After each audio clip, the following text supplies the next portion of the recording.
What does it mean to bear a secret so profound that it remains hidden even from the world's gaze? Welcome, dear listener, to this tranquil moment of reflection. Wherever you may be, whether at home, on a quiet evening, or nestled in a peaceful place, we invite you to join us as we delve into the life of a saint whose silence was as profound as her suffering. Before we begin, consider subscribing to Saint Lives, where each story brings you closer to the living legacy of those whose faith has shaped the course of history. Now, let us turn our hearts and minds to Saint Gemma Galgani, the silent saint whose life whispered louder than any words could convey.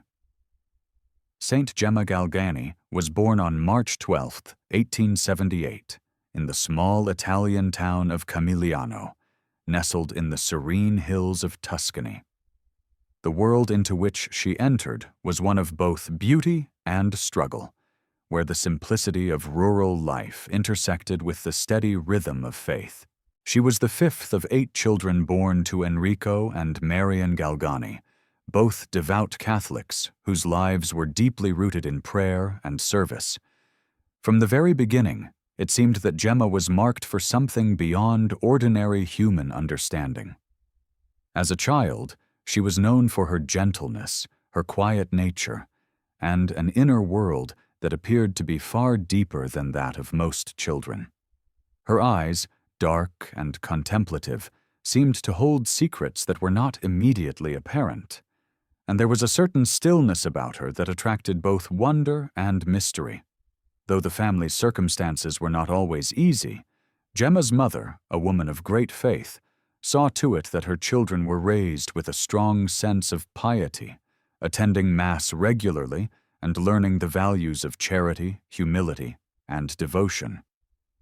But for Gemma, these outward acts of faith were never just routine.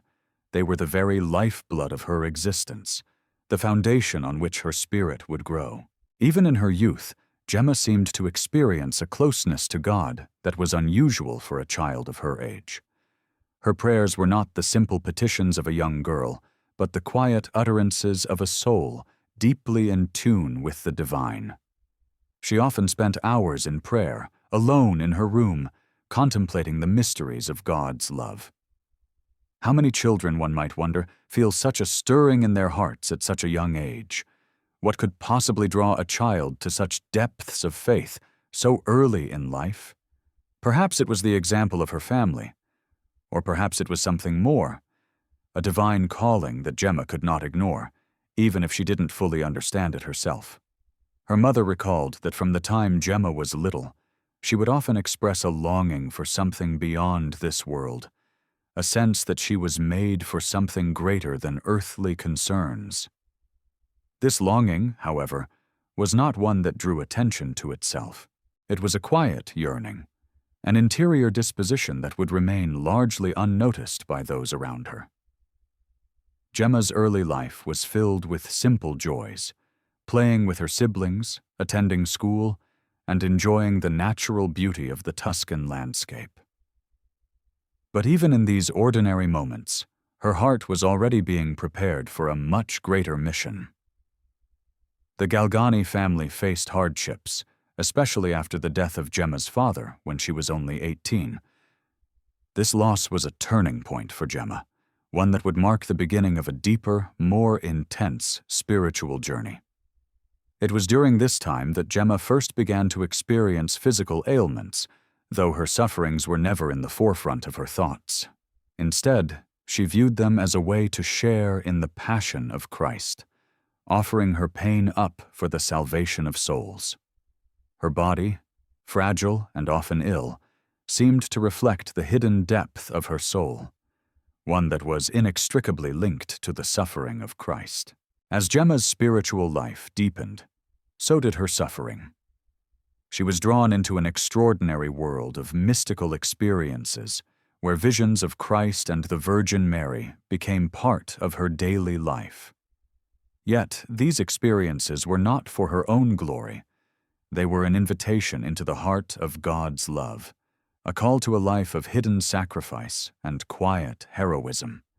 The Stigmata, the sacred wounds of Christ, would soon make their appearance on her body, though this miraculous phenomenon was not something she sought or desired. In fact, it brought her more pain and isolation than any outward recognition could have offered. But how could one so gentle, so humble, endure such trials? And yet, it was through her willingness to embrace these afflictions in silence, without seeking attention or admiration, that Gemma's holiness was forged. There was no grand announcement, no fanfare to herald the arrival of such a profound grace. Instead, it unfolded quietly, like a seed slowly growing beneath the surface, known only to those closest to her, and to God. Gemma's relationship with God was deeply personal, a silent communion that needed no words to be understood. Her mystical experiences, though overwhelming at times, were always seen through the lens of faith and love. Her suffering was not seen as a burden, but as a participation in the redemptive work of Christ, a mysterious and intimate sharing in his passion. Her humility and obedience were unquestionable, and as she bore these trials, she did so with a quiet joy that came from knowing that she was united to Christ in a way that few could comprehend. Her silence, far from being a sign of weakness, became a powerful witness to the strength of the grace that sustained her. In the years that followed, Gemma's health deteriorated further, but her spiritual life only intensified. The demonic assaults, which would come with increasing frequency, were part of this invisible battle. It was as though the more she became united with Christ, the more the forces of darkness sought to pull her away from him.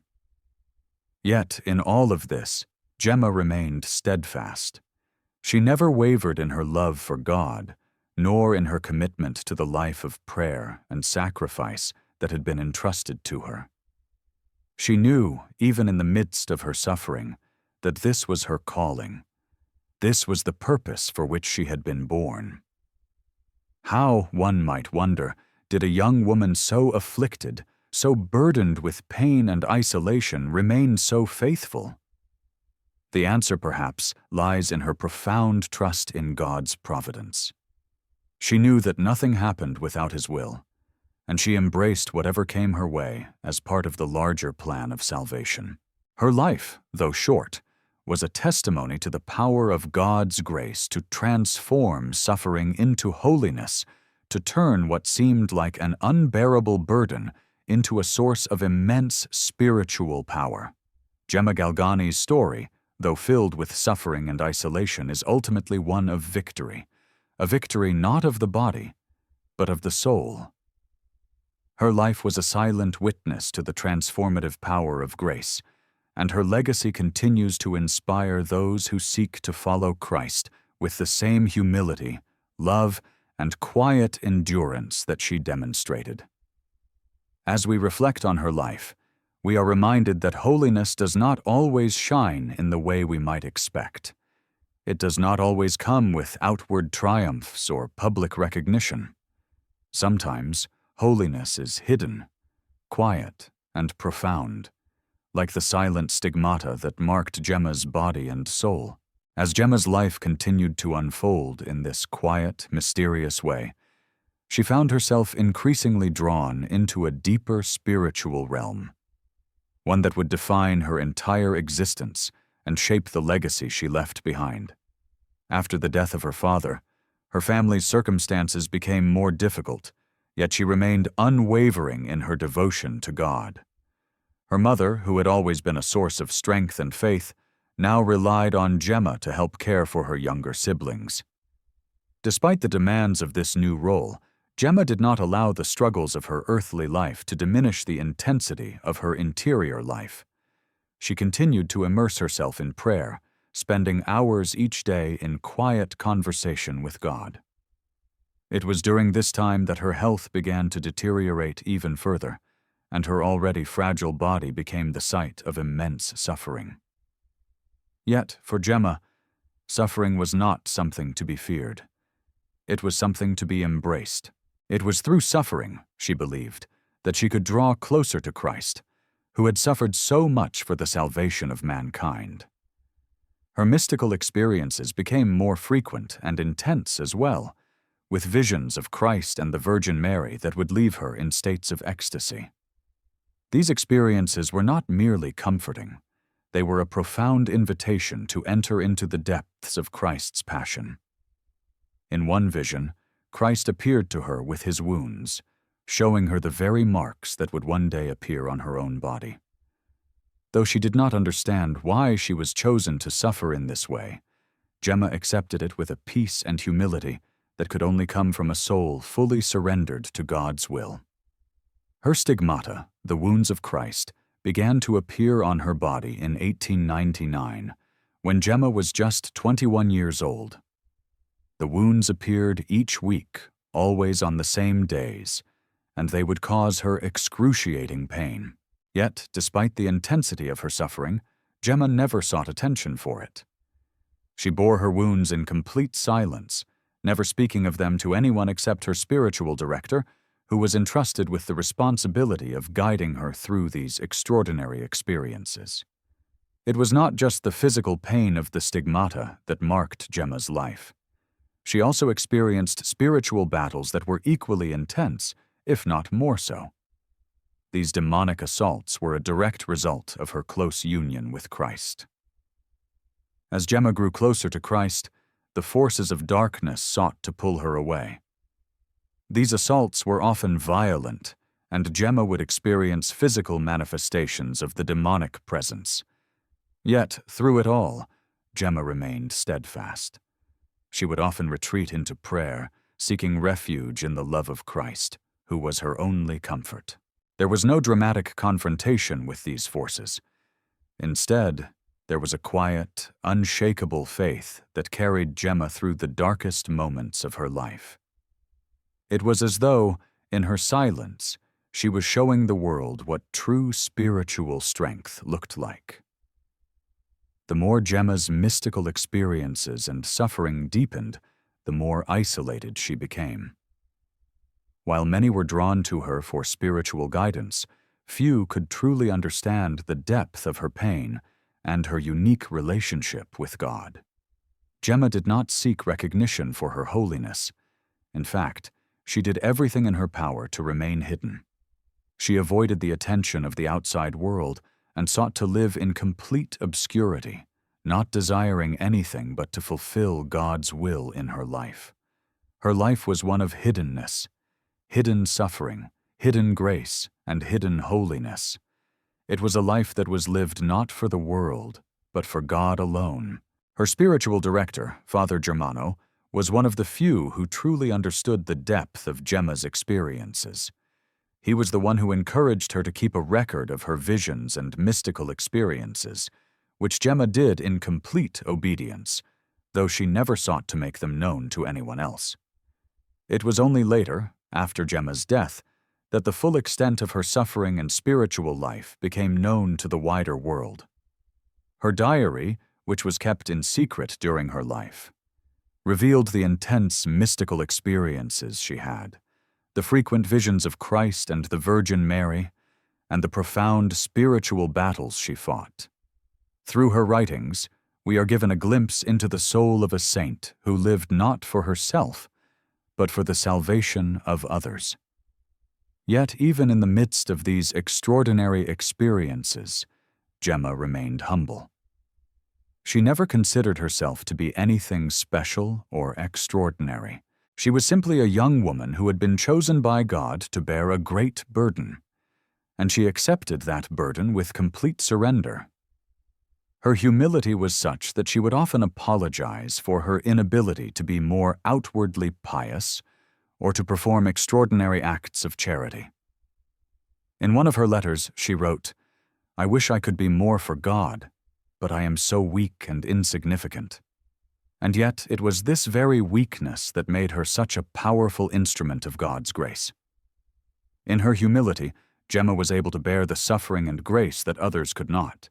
It was her simplicity, her willingness to surrender everything to God, that allowed her to live such an extraordinary life. Gemma's health continued to decline as her spiritual life intensified. The physical pain of the stigmata became unbearable, yet she never complained. She would often spend hours in prayer, offering her suffering for the souls in purgatory and asking God to use her for the good of others. Her life was marked by an extraordinary union with Christ, one that transcended the physical realm and entered into the very heart of God's love. And though she remained hidden from the world, her influence was far-reaching. Those who came into contact with her were deeply moved by her holiness, and many were inspired to live a life of greater devotion to God as a result of their encounter with her. Gemma's story is one that speaks to the deep mystery of God's grace. It is a story of suffering, yes, but also of profound love and intimacy with God. It is a story of a young woman who bore Christ's wounds in her own body, and who, in doing so, became a silent witness to the redemptive power of Christ's passion. Her life was one of extraordinary faith and humility, and her legacy continues to inspire those who seek to live a life of quiet holiness and devotion. Through her suffering, Gemma revealed the hidden strength that lies in total surrender to God's will. She showed us that true holiness is not always outwardly visible, but is often found in the quiet, hidden spaces of the soul. And though her life was brief, it was filled with a depth of love and grace that continues to touch the hearts of those who hear her story. As Gemma's health continued to worsen, so too did her sense of isolation. Her mystical experiences grew in frequency and intensity, yet those around her were either unable to comprehend the full depth of her suffering or were cautious in their reactions. The physical manifestations of the stigmata, wounds that mirrored those of Christ, were both a source of profound grace and excruciating pain.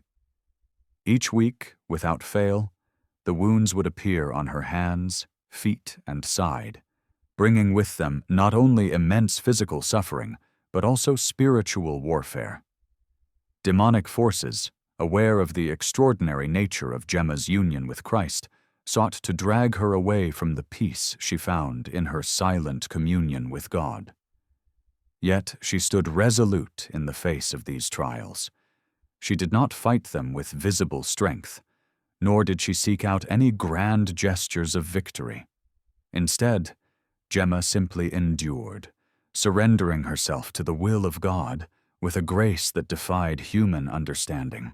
Her spiritual director, Father Germano, was often the only one to witness the full extent of her suffering. He recognized the purity of her heart and the authenticity of her mystical experiences, and he carefully guided her through each trial. In many ways, Father Germano acted as the only earthly anchor for Gemma, helping her navigate the supernatural events that unfolded around her. He saw beyond the physical symptoms of her suffering and recognized the spiritual significance of the stigmata. He did not, however, encourage Gemma to seek fame or attention for her extraordinary experiences. Instead, he urged her to remain silent and humble, accepting that her mission was not to make her suffering known to the world, but to offer it up in prayer for the salvation of souls. This silent suffering, unseen by most, was the foundation of Gemma's holiness. Gemma's relationship with the Blessed Virgin Mary played a crucial role in sustaining her through these years of intense suffering. It was not just a superficial devotion, but a deeply intimate relationship that guided Gemma through her trials.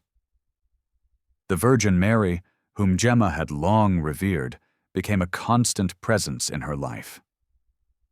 In her letters, Gemma frequently spoke of seeking the intercession of the Blessed Mother, and she would often experience visions of Mary, who would comfort her in her moments of greatest anguish.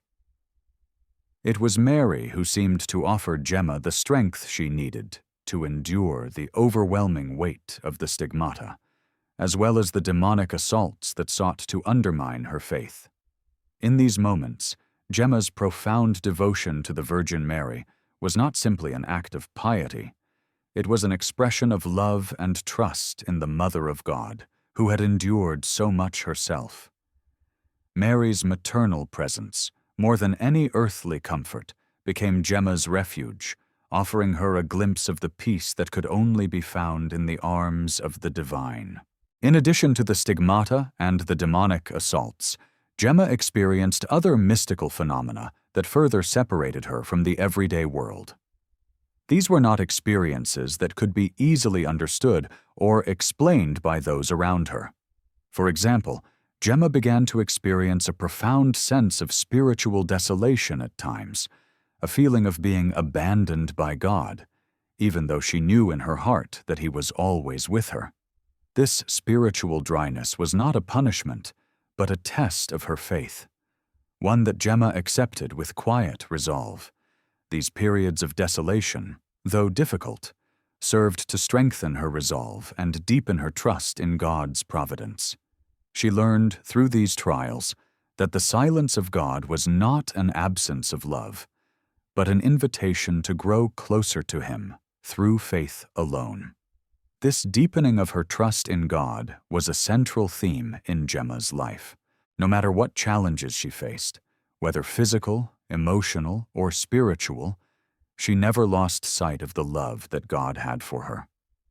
Her ability to remain faithful to God, even in the midst of such intense suffering, was a testament to the grace that sustained her. As the years passed, Gemma's physical condition deteriorated further. Her health, already fragile, was now marked by severe pain and illness. Yet, despite her suffering, she never sought relief in any form other than prayer and offering her pain for the souls in purgatory.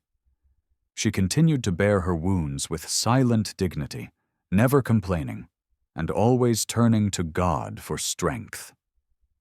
She often spoke of her desire to unite her suffering with that of Christ, and it was this union that became the source of her peace. Gemma's willingness to embrace her suffering and offer it up for the good of others was not an act of resignation, but one of profound love. It was as though, in her silent suffering, she was drawn into the very heart of God's redemptive work. Her life became a living prayer, a continuous offering for the salvation of souls. But despite the intense suffering and isolation that marked her days, Gemma's heart remained open to the world around her. She was not immune to the suffering of others, and often prayed for the needs of her family, her friends, and the church. Though she was physically distant from most people, her heart was with them in every moment of prayer. She often wrote letters to those who sought her guidance, offering them the wisdom that God had granted her through her suffering. Though she could not physically assist others in the way that many would have wished, her words were a balm to those in need of comfort and encouragement. Through her letters, Gemma's influence began to spread beyond the confines of her small town. People came to know her as a saint, not because of any outward accomplishments, but because of the depth of her love and the purity of her heart. Her life, though hidden in many ways, was a witness to the power of God's grace to transform suffering into holiness. As Gemma's final days approached, her body grew weaker, but her soul was filled with a sense of peace. She knew that her time on earth was drawing to a close, and she welcomed it with a serenity that only those who have truly united themselves with Christ can know. Her last words were simple, yet profound. "Jesus, I love you." These words, uttered with her last breath, captured the essence of Gemma's life, a life marked by love, sacrifice, and an unwavering trust in God's will. She passed away on April 11, 1903, at the young age of 25, having lived a life of extraordinary holiness. Though she was no longer physically present, Gemma's legacy continued to live on. Her life of silent suffering and devotion to God became an inspiration to countless others who sought to follow in her footsteps. Gemma Galgani's story is one of hidden grace and profound love. Her life may have been short, but it was filled with a depth of faith and devotion that continues to resonate with those who hear her story. Her suffering, though intense, was always offered with love, and through it, she became a vessel of God's grace. Her life reminds us that holiness is not always marked by grand accomplishments or public recognition. Sometimes, true holiness is found in the quiet, hidden moments of life. The moments of suffering, prayer, and silent surrender to God's will. Gemma's story, though often overlooked in the broader narrative of saints, is a powerful reminder of the transformative power of grace and the quiet heroism of a life fully surrendered to God. As the quiet memory of Gemma's final breath lingers, the story of her soul does not end but instead deepens, drawing us into the tender history of those final months when her earthly strength faded. Yet her spiritual radiance only grew stronger. In the small room where she spent most of her days, the air was filled not with despair but with a mysterious peace, a gentle awareness that her life was slowly being poured out like a candle burning itself away in devotion.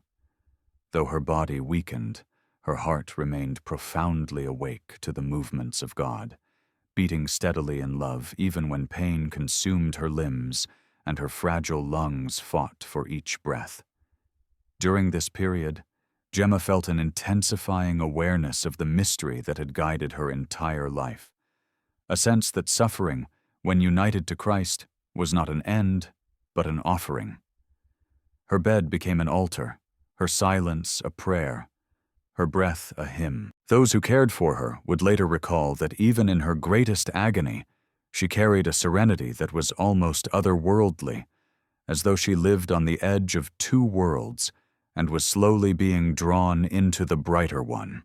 The home in which she stayed, belonging to the Giannini family, became the hidden sanctuary of her last great mission.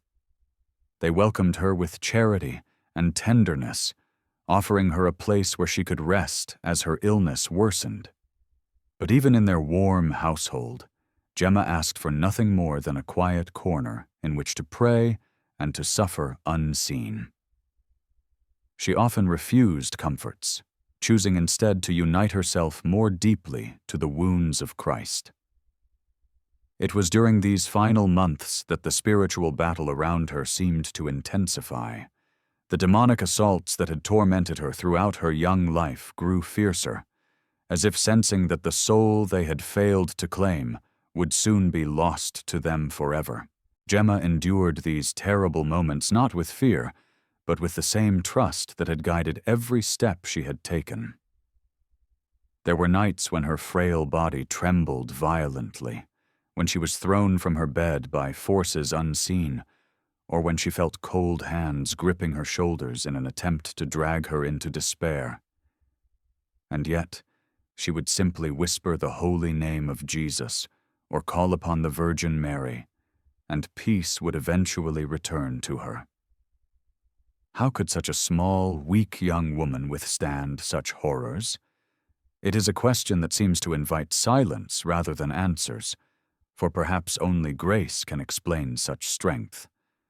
Her love for Christ deepened even more during this time, as though each breath was a surrender and each heartbeat an offering.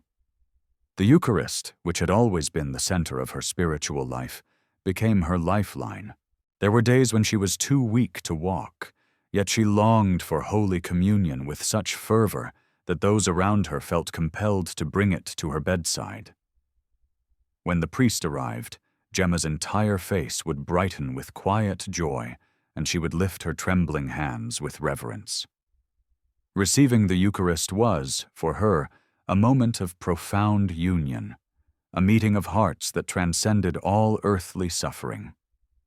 Even when she could barely speak, she would whisper prayers of love and gratitude, often saying, "Jesus is my only love." These were not mere words. They were the truth of her being. Her life had been shaped not by worldly ambition or human success, but by an interior longing to love Christ completely, without reservation. And in these final days, that longing reached its fulfillment. As her illness progressed, tuberculosis took a firm hold on her body, bringing with it relentless fever, exhaustion, and sharp pains that pierced her chest. The once bright young woman, whose eyes had sparkled with a quiet, spiritual fire, now lay weak and trembling, unable to rise from her bed. But even in this state, she showed no anger, no self-pity. Instead, she embraced her suffering as part of God's plan, whispering prayers for those who were far from God or in need of mercy. She often spoke of offering her pain for the conversion of sinners, for the souls in purgatory, and for the church she loved. The Giannini family witnessed these final acts of love with awe. They understood, perhaps more than anyone else, that Gemma's suffering was not a defeat, but a victory of grace. Her life had become a living sacrifice, and though she was hidden from the world, heaven saw every tear, every sigh, every whispered prayer. During her final weeks, Gemma's relationship with her guardian angel deepened in a way that those around her could sense, even if they could not see. She had always spoken of him with reverence and affection. But now, as her earthly journey drew to its close, his presence seemed to surround her like a gentle mantle. She often told the Gianninis that her angel helped her pray when she was too weak to speak, and that he comforted her during the darkest moments of spiritual attack. There was something childlike and pure in the way she described this celestial companionship, as though she were simply recounting the comfort of a dear friend who had never left her side. In her final days, she told her caregivers that her angel would soon lead her to Christ, and that she felt no fear, only a longing to be united with the one she had adored all her life. As Holy Week approached in the spring of 1903, Gemma sensed that her time on earth was nearly at an end. She asked for the sacraments with a fervor that reflected her deep love of the Church. After receiving the last rites, she folded her hands, closed her eyes, and whispered simple prayers, offering her final sufferings for the salvation of souls. Her breathing grew shallow, yet there was a peace about her that filled the room. Those who were with her later said that the air felt as if it were touched by something holy, something that seemed to blur the boundary between heaven and earth. On Holy Saturday, as the Church awaited the resurrection of Christ, Gemma's soul quietly slipped away. Her passing was gentle, almost imperceptible, like the extinguishing of a candle that has burned itself completely for the sake of love. Her final words, spoken in a faint whisper, were simply, "Jesus, I love you." After her death, the world slowly began to learn of the extraordinary life that had been lived in silence. Her writings, visions, sufferings, and unwavering devotion came to light, and an investigation into her life began. Many who had doubted her mystical experiences were moved to reconsider, recognizing the authenticity of her holiness. Slowly, the Church came to understand what heaven had long known, that this young woman had lived a life of profound union with God. The once hidden suffering of this humble soul now became a source of inspiration for generations of believers who sought to follow Christ with courage and love. And so her story continues to shine like a soft, steady light, inviting those who hear it to consider the quiet ways God works in the hidden corners of the world. Her life poses a gentle question to all who reflect on it. In the silence of our own hearts, what is God asking us to offer? The days following Gemma's passing unfolded with a quiet solemnity that seemed to echo the stillness she had carried throughout her life. The Giannini household, once filled with the soft sounds of her prayer and the gentle rustling of her presence, now felt wrapped in an almost sacred silence. Those who had cared for her moved slowly through the rooms, as though mindful not to disturb the lingering trace of holiness she had left behind. Her small bed, where she had endured the last waves of her suffering with such unwavering peace, remained an almost luminous reminder of her final offering. Even those who had not truly understood the extent of her mystical life could sense that something extraordinary had taken place.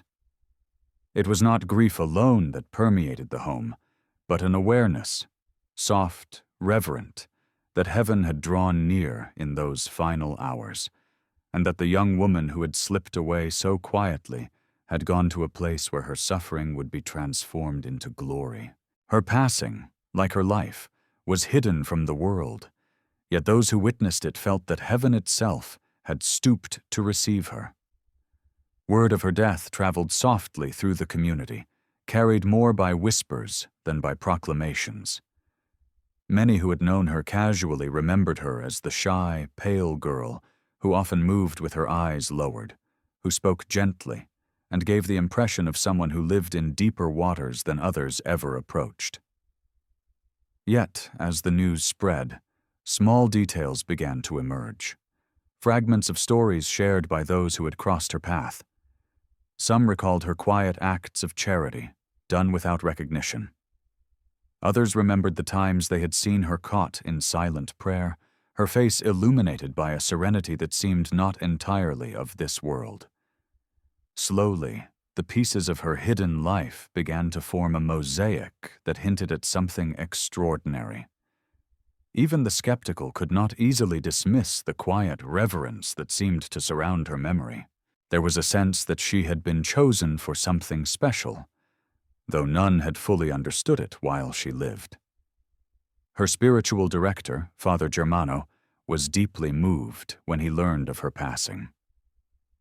Though he had long suspected that her life was drawing to a close, the reality of her death brought a tender sadness intertwined with profound admiration. He knew better than anyone the depth of her intimate union with Christ, the intensity of her suffering, and the unimaginable spiritual battles she had endured. Her obedience to every request he made, her humility in recounting her visions and mystical experiences, and her unwavering trust in God had convinced him that she was no ordinary soul. Yet even he had not fully anticipated the peace that radiated from those who had been with her in her final moments. When he arrived at the Giannini home to pray over her body, he was struck by the expression of serene surrender still visible on her face. It was as though death had not come to claim her, but to gently gather her into the arms of the one she had loved so completely. He knelt beside her, humbled by the purity that emanated from her stillness, and whispered prayers of gratitude for the privilege of having been entrusted with guiding her soul. In the days that followed, the first signs of devotion began to appear almost spontaneously. People who had never spoken to Gemma in life found themselves drawn to her memory. Mothers brought their children to see the room where she had died, hoping her purity might somehow bless their little ones. Young women lit candles in her honor, inspired by her example of faith. Even those who had doubted the authenticity of her mystical experiences began to soften as stories of her final days circulated. The simplicity of her last words, spoken with such tender love, resonated deeply. "Jesus, I love you." These 5 words became a kind of prayer for those who heard them, a gentle reminder that love, not fear, was the path to God. Yet not everyone was ready to accept the possibility of sainthood. The Church, cautious by nature when confronted with claims of mystical phenomena, began to review her life with measured scrutiny. The stigmata, her visions, and the demonic assaults required careful investigation, and the accounts of witnesses had to be examined with objectivity. But even in this early stage, those tasked with studying her life discovered something compelling: an extraordinary consistency in every testimony, a humility so profound that deception seemed impossible, and a spiritual purity that defied any natural explanation. Her diaries, reluctantly written at the insistence of her spiritual director, became invaluable. They revealed the depth of her interior life, her longing for God, her readiness to embrace suffering for the sake of others, and her complete surrender to divine will. The Church found in her writings not sensationalism, but a steady, contemplative love that pointed unmistakably toward holiness. As the investigation continued, stories of favors granted through her intercession began to emerge. These small miracles, though modest, carried a gentle weight. A fever broken after a whispered prayer. A family reconciled after invoking her name. A child healed from illness when a mother placed a picture of Gemma near the bedside. These events, quiet and undramatic, mirrored the nature of Gemma herself, small, humble, and filled with grace. The people of Lucca, though initially hesitant, grew more confident that the young woman they had often overlooked in life was now a powerful intercessor in heaven. Her picture began to appear on simple home altars, surrounded by rosaries and small flowers. Her story, once hidden, began to spread beyond her village, carried by those who had been touched by her gentle holiness. Meanwhile, the Giannini family preserved her room as it had been on the day she died. They could not bring themselves to change anything. The little iron bed, the crucifix on the wall, the small wooden table where she had written her letters, all remained untouched. Visitors who entered the room spoke of an unmistakable peace, as though her spirit lingered in the quiet air. Some knelt beside her bed and felt moved to tears. Others simply stood in silence, sensing a holiness that required no words. It was as if the room itself had become a sanctuary, a place where heaven and earth had met in the stillness of a suffering soul's final surrender. In the months after her death, devotion to Gemma continued to grow. Stories of her deep love for the Eucharist, her tender devotion to the Virgin Mary, and the purity of her intentions began to circulate more widely. Priests spoke of her during homilies, urging the faithful to imitate her humility. Religious communities adopted her as a spiritual companion, asking for her prayers in their struggles. Young girls felt inspired by her unwavering trust in God's plan. And as her name spread from village to village, people began to ask a question that had quietly lingered in many hearts. Could this young, fragile woman truly be a saint? It was a question that demanded contemplation rather than quick answers. A question that invited believers to reflect on the mysterious ways God works through the smallest, most hidden souls. And as her memory continued to radiate quietly outward, touching more and more lives, it became clear that the silent saint who had borne Christ's wounds in secret was now speaking through grace to all who listened. In the months that followed Gemma's quiet passing, the unfolding story of her life entered a new and unexpected chapter, a chapter not written by her own hand, but shaped gently by those who had known her, observed her, or had simply been touched by the serene mystery of her soul. The Church, always cautious and deliberate in such matters, continued its careful inquiry, and each new testimony added another thread to the tapestry of her hidden sanctity. Yet even as officials examined her life with meticulous attention, something deeper and more organic began to stir among the faithful. It was not a public movement or a sudden devotion, but a slow and tender awakening in the hearts of ordinary believers. People who had once passed her in the streets without a second glance now found themselves reflecting on the humility she had carried, the suffering she had borne in silence, and the love that had illuminated even her frailest days. This gradual stirring of devotion, like a quiet spring rising from the earth, became the foundation of the reverence that would one day surround her name. Within the walls of the Giannini home, life continued with a sense of reverence and memory intertwined. The family moved through their daily tasks, but nothing felt quite the same. Her presence, though no longer living, seemed to linger, gentle, watchful, almost protective. The room where she had died became a place of pilgrimage for those who felt drawn to her story. Visitors entered with hushed footsteps, sensing that the air held something fragile and holy. Even those who were not especially religious found themselves struck by the tranquility that filled the room. The sunlight that filtered through the window seemed softer, the silence deeper, as though time itself paused in respect. People sat quietly by her bedside, whispering prayers or simply resting in contemplation. Many left with a sense that they had touched something beyond this world, something that whispered of God through the life of a young woman who had asked for nothing but love. Around this time, the first accounts of extraordinary graces attributed to Gemma began to circulate. These were not dramatic tales meant to astonish, but modest, heartfelt testimonies shared by people whose lives had been gently brushed by unexpected blessings. A mother prayed for her sick child after hearing of Gemma's peaceful death, and the fever broke before dawn. A man struggling with despair found his heart lifted after asking for her intercession. A young woman who felt lost in her vocation felt clarity and direction after placing a small picture of Gemma on her prayer table. These humble stories, passed quietly from one person to another, created a growing sense that Gemma's spirit, though no longer bound by the limitations of her fragile body, was alive in the hearts of those who called upon her.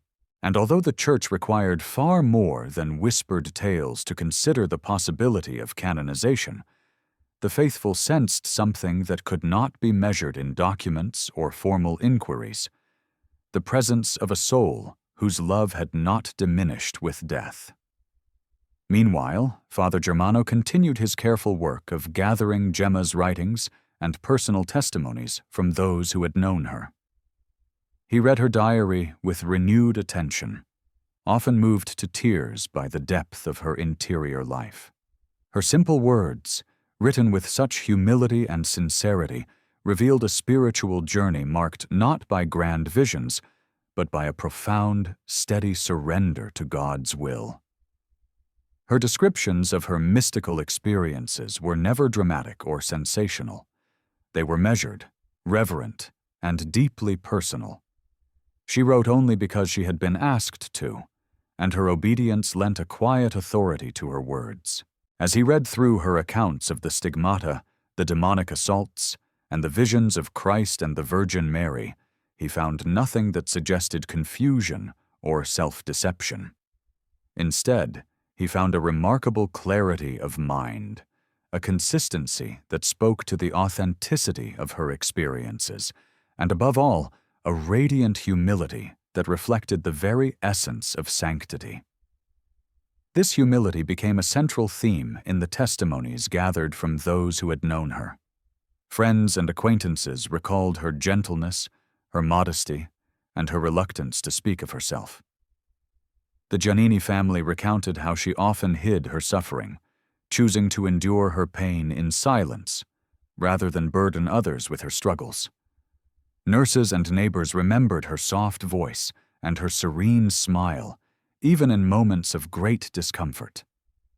Her confessor testified to her extraordinary obedience and deep love for God. Everywhere he turned, Father Germano found echoes of the same reality.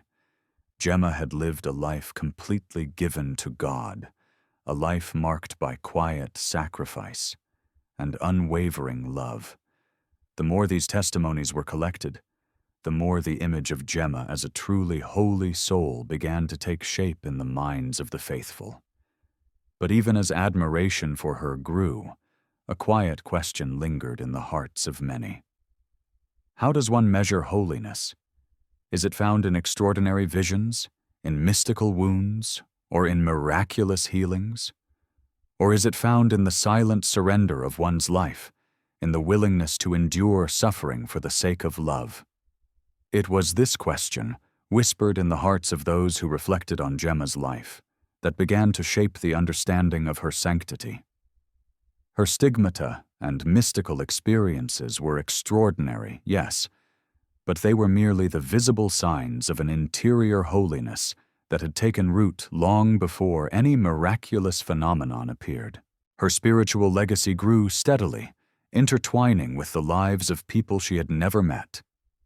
In convents, young novices read her writings and found courage to embrace the hidden sacrifices of religious life. In families, parents told their children stories of the young saint who had loved Jesus with her whole heart. Priests mentioned her during sermons, pointing to her quiet endurance as a model for those who bore their own sufferings. The very simplicity of her life, its modesty, its silence, its hiddenness, became a source of inspiration for those seeking God in the ordinary moments of their day. And as devotion to her spread, the sense of her presence grew stronger, as though she continued to reach out in love from the kingdom of God. Over time, the Church began to recognize the breadth of her influence. Though the initial investigations were cautious, the growing body of evidence pointed unmistakably toward her sanctity. Her writings, the testimonies of witnesses, the accounts of favors attributed to her intercession, all contributed to a growing conviction that Gemma was indeed among the blessed. Her life, once hidden, now began to shine in the light of faith, touching hearts across Italy and beyond. And yet, even as her story spread, it retained the gentle, quiet quality that had marked her life. There were no grand proclamations, no loud declarations of miracles.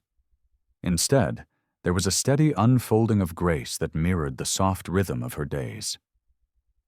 As devotees prayed before her picture, or visited the room where she had died, a sense of peace often settled upon them, a peace that felt like a whisper from heaven, a reminder that God works not only through the powerful and the celebrated, but also through the small, the hidden, and the meek. It was this realization that began to shape the deeper understanding of Gemma's legacy, that her sanctity was not a spectacle, but a silent, enduring flame, one that continued to illuminate the hearts of those who sought God in the quiet depths of their souls. In the years that followed the first gentle stirrings of devotion to Gemma, her memory began to move beyond the quiet boundaries of Lucca and into wider circles of faith, carried not by force or notoriety, but by the same tender and steady grace that had marked her life. What began as whispered recollections and small personal testimonies gradually took shape as a growing conviction among the faithful that the young woman who had died in silence possessed a holiness that could not remain hidden forever. And yet, this rise in devotion did not unfold with dramatic gestures or sudden acclaim. It grew much like a seed beneath the soil, nourished by the prayers of simple believers, watered by the tears of those who found consolation in her story, and warmed by the quiet certainty that her soul, once burdened by extraordinary suffering, now shone with the light of heaven. This slow blossoming of her legacy became the next chapter in the pilgrimage of her sanctity, one written not by her own hand, but by the hearts of those she continued to touch long after her passing. Meanwhile, the Church's investigation proceeded with cautious reverence. The early inquiries into her life were marked by a desire to distinguish true holiness from imagined fervor, for the Church understood the delicate nature of mystical claims and the need for clarity in all things. Her spiritual journals, written with trembling hand and reluctant obedience, became central to this examination. Each page revealed a soul steeped in humility, sincerity, and obedience, qualities that left a profound impression on those charged with evaluating her sanctity. Even the more extraordinary elements of her life, the stigmata, her visions of Christ, her battles with demonic forces, were presented with such simplicity and reserve that they resisted any interpretation rooted in vanity or emotional excess. Her voice, gentle and restrained, spoke only of love, suffering, and an unshakable trust in God. It was this sincerity that drew investigators deeper into her story, inviting them to see beyond the surface of her experiences into the quiet heart, where her soul and the divine had met in profound intimacy. At the same time, the faithful continued to seek her intercession, and the small miracles associated with her name grew in number. These graces, though rarely dramatic, bore a striking consistency, a sense of quiet wonder, an unexpected consolation, a healing that seemed more like the touch of peace than the force of intervention. Many of these stories came from ordinary people, mothers praying for their children, young men seeking guidance, elderly women asking for strength in their final days. They spoke of dreams in which Gemma appeared with a serene smile, offering comfort. They spoke of illnesses that eased after prayers whispered in the night. They spoke of hearts that found clarity after long confusion. These accounts were shared with humility and often accompanied by tears of gratitude. They carried the unmistakable fragrance of genuine grace, the kind that flows gently from heaven through souls who lived in harmony with God's will. One of the earliest and most compelling testimonies came from a young girl who had suffered from a painful and persistent illness. Her mother, having heard of Gemma's peaceful death, placed a small picture of the young saint near her daughter's bedside and prayed with a mother's desperate love. That night, the child slept without pain for the first time in months. In the morning, she rose from her bed with renewed strength. Skeptics might dismiss such events as coincidence, yet for those who had lived through the long, aching hours of affliction, the timing felt like a gift sent from heaven through the hands of a young woman who had herself known such suffering. Stories like this spread quietly across Italy. They did not create immediate sensation, nor did they spark frantic devotion. Instead, they took root in the hearts of the faithful, creating a tapestry of small, profound details that hinted at the presence of sanctity. The people began to view Gemma not only as a soul who had suffered, but as one who now walked with God, interceding for those still on the earthly path. Her image began to appear in homes, often tucked into the corners of prayer tables or placed beside cherished rosaries. Her name, once spoken only within the small walls of her family, now entered the prayers of strangers who felt drawn to her humility and purity. As devotion to her grew, so too did the desire to preserve her memory in a more lasting form. The Giannini family, who had witnessed her final days with a mixture of awe and tenderness, felt compelled to safeguard the room where she had died. They left her bed untouched, her crucifix hanging on the wall, her small belongings arranged as they had been in those last sacred hours. This room became a silent witness to her suffering, a space where heaven had gently touched earth. Visitors who entered it often spoke of an unexplainable peace that washed over them, a calm that seemed to seep from the very walls. Some knelt and prayed, their hearts moved by the presence of grace. Others simply stood in silence, sensing that the air carried a memory deeper than words. It was in this room that the first seeds of formal devotion were planted, seeds that would one day blossom into recognition by the Church. Yet even as her legacy grew, questions remained. How does one discern genuine sanctity from emotional fervor? How does the Church ensure that the stories surrounding a potential saint reflect truth rather than wishful embellishment? These questions guided the early stages of Gemma's cause, and they required patience, discernment, and humility from all involved. But as testimonies were gathered, a remarkable harmony began to emerge. Witness after witness spoke of her gentleness, her humility, her unwavering surrender to God. The Giannini family described her final days with a reverence that left no room for doubt about her holiness. Her confessor affirmed the authenticity of her mystical experiences, offering detailed accounts of her extraordinary obedience, her purity of intention, and her willingness to endure suffering for the salvation of others. Even those who had once doubted found themselves moved by the overwhelming consistency of these testimonies. In time, theologians and church authorities began to recognize that Gemma's life bore the unmistakable marks of divine action. Her suffering, endured with silent love. Her visions, recorded with humility, her stigmata, accepted without complaint, and her deep union with Christ, all pointed toward a soul who had walked a path marked by grace. The more her life was studied, the more her sanctity seemed to shine, not with the brilliance of dramatic miracles, but with the soft, enduring glow of a soul entirely surrendered to God. As this recognition grew, so did the number of pilgrims visiting the places associated with her life. The house where she had lived, the chapel where she had prayed, the rooms where she had suffered, all became gentle destinations of prayer for those seeking her intercession. Devotion to her spread quietly but steadily, like light moving through a forest at dawn. And as her story traveled beyond Italy, touching the hearts of Catholics around the world, one truth became increasingly clear. Gemma's holiness had not ended with her earthly life. It had only just begun.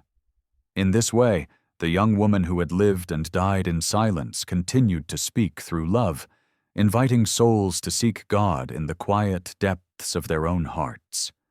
Her legacy, built not on grandeur but on humble endurance, became a gentle path of hope for all who struggled under the weight of suffering. In the years that followed the quiet blossoming of devotion to Gemma, the Church's careful inquiries gradually evolved into a deeper, more structured investigation. One shaped not by urgency, but by the serene patience befitting a soul whose sanctity had never sought the world's gaze. As the early testimonies were gathered and her writings examined with growing reverence, a gentle but unmistakable conviction began to emerge. Gemma's life, hidden for so long in the shadows of suffering and prayer, carried within it the fragrance of true holiness. Yet this recognition did not unfold with the dramatic swiftness one might imagine. Instead, it moved like a slow river, guided by the rhythms of discernment, humility, and the Church's solemn duty to seek the truth in all things. This long process, stretching from the whispers of her earliest devotees to the halls of ecclesiastical judgment, would become one of the most significant chapters in the unfolding of her legacy, a pilgrimage of its own, marked by patience, faith, and the quiet unfolding of grace. It was not long before her spiritual journals became the centerpiece of this investigation. Those fragile pages, written with trembling hand and reluctant obedience, held an interior treasure that no outward sign could match. They were not polished theological treatises, nor carefully crafted accounts meant for public admiration. They were simple, intimate reflections of a soul immersed in God's mystery. Her entries revealed a young woman who viewed herself as nothing, who saw every suffering as a gift, and who approached each vision and mystical grace not with pride, but with trembling humility. She often wrote of feeling unworthy, of fearing that she might somehow deceive those around her, or worse, deceive herself. Yet these very expressions of doubt became proofs of her sincerity. The Church, always attentive to the movements of the interior life, recognized something pure and deeply authentic in these pages. A soul too humble to seek attention, too honest to embellish, and too obedient to resist the difficult path laid before her. As theologians and clerics studied her writings, they began to discern within them a striking theological clarity, one not learned in books, but infused through suffering, love, and grace. Her reflections on the Passion revealed an understanding far deeper than that of a simple girl with limited education. Her experiences of spiritual darkness reflected the trials described by the great mystics, yet she expressed them with a simplicity that rendered them even more moving. She spoke of her longing for Christ in words that resonated with centuries of Christian spirituality.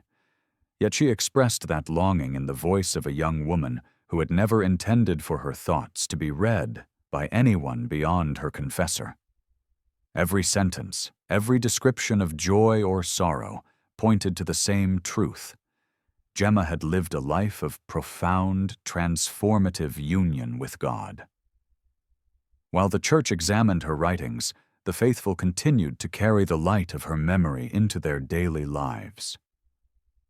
Pilgrims visited the places where she had lived, prayed, and suffered, finding in those humble settings a sense of peace that seemed to echo the stillness of her soul.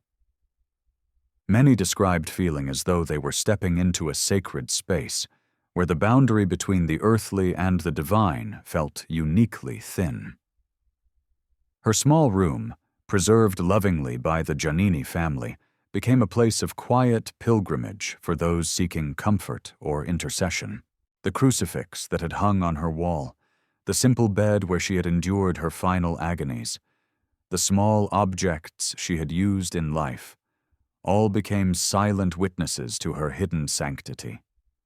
And as pilgrims prayed there, some experienced moments of deep consolation, unexpected peace, or subtle graces that seemed to flow gently from the memory of the young woman who had once knelt in that very room with such profound surrender. Across Italy, devotion to her continued to spread. Churches placed small statues or images of Gemma near their side altars. People began to include her name in their daily prayers. Parents taught their children about her quiet courage. Religious sisters found in her a model of contemplative purity, one who had embraced suffering not out of despair, but out of love. Young people, especially those struggling with illness or spiritual trial, looked to her as a companion in their struggles. The more her story was shared, the more hearts it touched, not through dramatics or grand promises, but through the gentle reminder that holiness is often found not in extraordinary deeds, but in the quiet fidelity of daily life. As devotion to Gemma grew, the Church continued its steady work, guided by cautious reverence. Witnesses were interviewed with meticulous care. Those who had doubted her in life were asked to speak with honesty, and those who had admired her were encouraged to reflect without embellishment. Her confessor provided detailed, measured accounts of the years he had spent guiding her soul. Physicians were asked to describe the physical phenomena associated with her stigmata, and theologians were consulted on the authenticity of her mystical experiences. Through it all, a remarkable consistency emerged. No falsehood surfaced, no contradiction weakened the integrity of her story. Instead, the evidence only deepened the sense that this young woman, who had lived so quietly, had indeed embodied a rare and radiant holiness.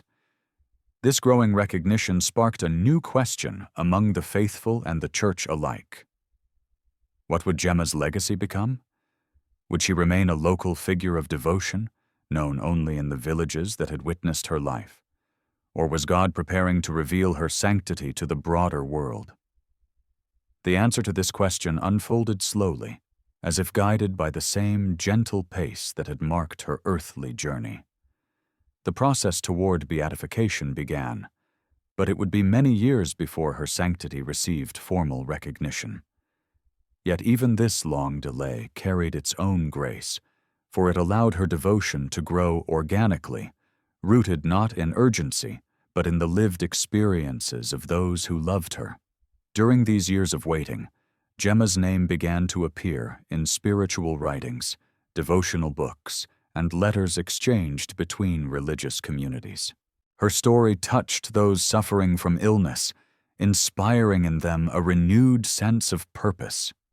Her purity encouraged young people striving to live lives of faith. Her humility became a beacon for those lost in pride or confusion. And her unwavering love for Christ in the midst of unimaginable suffering became a reminder that God often works through the smallest, most hidden souls. Each person who discovered her story added a new thread to the woven fabric of her spiritual legacy. As time passed, her devotees grew not only in number but in diversity. Priests, scholars, religious sisters, mothers, fathers, and children all found in her something uniquely consoling. Some were drawn to her mystical experiences, others to her heroic endurance, and many to her tender humility. It was this humility, more than anything else, that seemed to define her sanctity.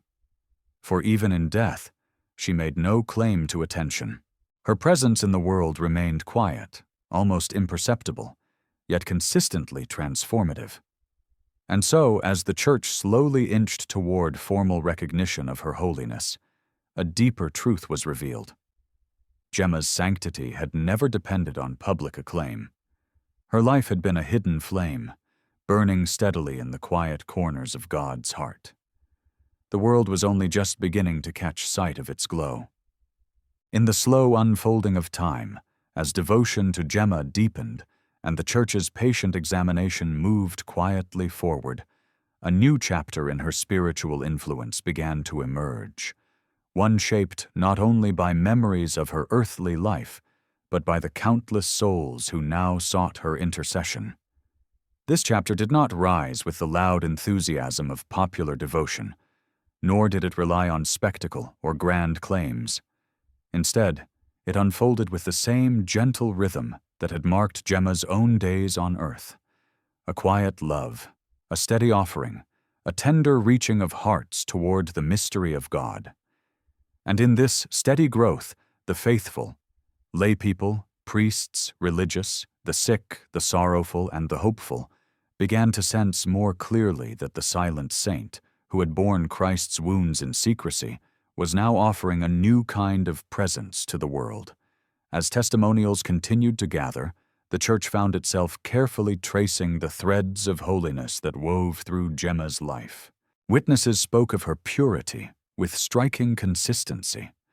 Even those who had known her only in passing found themselves recalling small details that had once seemed insignificant. The calm of her eyes, the softness of her voice, the way she carried her suffering without complaint. These recollections, shared with reverence and sometimes with trembling emotion, became part of the Church's growing treasury of witness. Priests who had heard her confessions described a soul stripped of all vanity, longing only to love God perfectly. Doctors who had examined her wounds admitted with humility their inability to explain what they had seen. And family friends, who had once observed her with casual familiarity, now looked back with awe at the serenity they had never fully understood. What had seemed to them the quiet disposition of a frail young woman now revealed itself as the deep peace of a soul living in intimate communion with God. The Giannini family, who had cared for her during her last years, continued to preserve her memory with quiet devotion. Their home, once the backdrop of her hidden suffering, became a place where the faithful felt drawn to pray, reflect, and seek her intercession. Many who visited the room where she had died spoke of an indescribable tranquility that enveloped them as they entered. The air felt still, almost luminous, as if her final breath had sanctified the space. Some knelt at her small iron bed and wept softly, not from sorrow, but from the sense of peace that seemed to rise from the very walls. Others touched the wooden floorboards with their fingertips, imagining the countless hours of prayer Gemma had offered while kneeling there. The quiet sanctity of that room became, for many, the place where they felt closest to her spirit, where heaven itself seemed only a breath away. As more people visited the Giannini household, stories began to spread of graces granted through Gemma's intercession. These were rarely dramatic healings. Instead, they were gentle shifts of the heart, moments of inner peace, reconciliations between estranged family members, or unexpected resolutions to long-carried burdens. A young man struggling with despair found new strength after praying at her bedside. A grieving mother felt consolation as she whispered Gemma's name in the quiet hours of the night. A seminarian, doubting his vocation, felt clarity flood into his heart after reading her writings. These small miracles, though quiet, carried a weight that could not be dismissed. They reflected the same spirit that had filled Gemma's own life, humble, hidden, and profoundly rooted in love. Meanwhile, the Church's formal inquiry began to take shape with greater structure. The process of examining a potential saint's life required not only theological clarity, but an unwavering commitment to truth. Every detail, no matter how small, had to be examined with rigor. Her letters, preserved with care, were read and reread. Her diary, those pages filled with trembling humility and reluctant obedience, became a vital window into her soul. The more investigators studied her writings, the clearer it became that her spirituality was profoundly authentic. There was nothing artificial, nothing forced. She wrote with the simplicity of a child and the depth of a mystic. Her reflections revealed a soul that had embraced suffering not with bitterness but with love. Love for Christ, love for the Church, love for souls she would never meet. Her intense longing for God, expressed in phrases sometimes trembling with emotion, bore every mark of genuine mystical experience. The theologians tasked with evaluating her interior life found themselves deeply moved by the purity of her intentions. They noted how she consistently deflected attention away from herself, always pointing toward Christ. Her visions were described not with excitement, but with reverence and caution. Even when recounting the Stigmata, a grace that would have astonished many, she did so with trembling humility, as if fearful that she might somehow appear prideful. This reluctance became one of the strongest proofs of her authenticity. The Church has long held that true mystics approach their experiences with fear and humility, never with boastfulness or eagerness. In Gemma's writings, this humility shone clearly. Yet, while the inner examination of her spiritual life progressed, the outward devotion of the faithful continued to grow organically. Images of Gemma found their place on nightstands, in prayer books, and in small homemade shrines. Families prayed novenas in her honor. Religious sisters invoked her when their burdens grew heavy. Those who suffered physical illness or emotional pain found strength in her example. Her quiet endurance became a source of hope for all who felt overwhelmed by the weight of their own suffering. This period of growing devotion also brought forth the first efforts to share her story more widely. Books and pamphlets were written by those who had known her, seeking to preserve the memory of her holiness. These early accounts, though simple, carried a sincerity that resonated with readers far beyond Luca. They described not merely her mystical experiences, but her humanity, the way she cared for her younger siblings after her mother's death, the gentle affection she showed toward the Giannini children, the way she bore her illness with gratitude rather than complaint. These details made her relatable to ordinary people, allowing them to see in her not just a mystical figure, but a companion in their struggles. As Gemma's influence expanded, the first whispers of her potential beatification began to circulate. People wondered whether the Church would one day declare her a saint. Others wondered if she would remain a quiet figure of local devotion. But regardless of theological speculation, the faithful continued to approach her with simple, trusting hearts. For them, she was already a saint, not because of formal recognition, but because her life had revealed a love that could only come from God. And so, as devotion deepened and the Church's inquiry continued, a sense of anticipation began to form, like the first light of dawn spreading over the horizon. Something sacred was unfolding, slowly, quietly, and with profound tenderness. The young woman who had once lived in silence was now speaking through the hearts she touched, inviting souls to embrace the same quiet trust that had carried her through every trial. In this way, Gemma's legacy continued to grow, not through grandeur, but through the simple power of love offered without reserve. As the years moved gently onward, and the quiet devotion to Gemma expanded beyond the borders of Lucca, the Church's unfolding inquiry entered a phase marked by deeper reflection, broader testimony, and a growing awareness that her life, so brief, so hidden, held within it a message meant not only for her time, but for generations yet to come. What had once been the whispered reverence of a few now began to form a tapestry of stories, memories, and spiritual fruits that spread across the Church like a soft dawn light.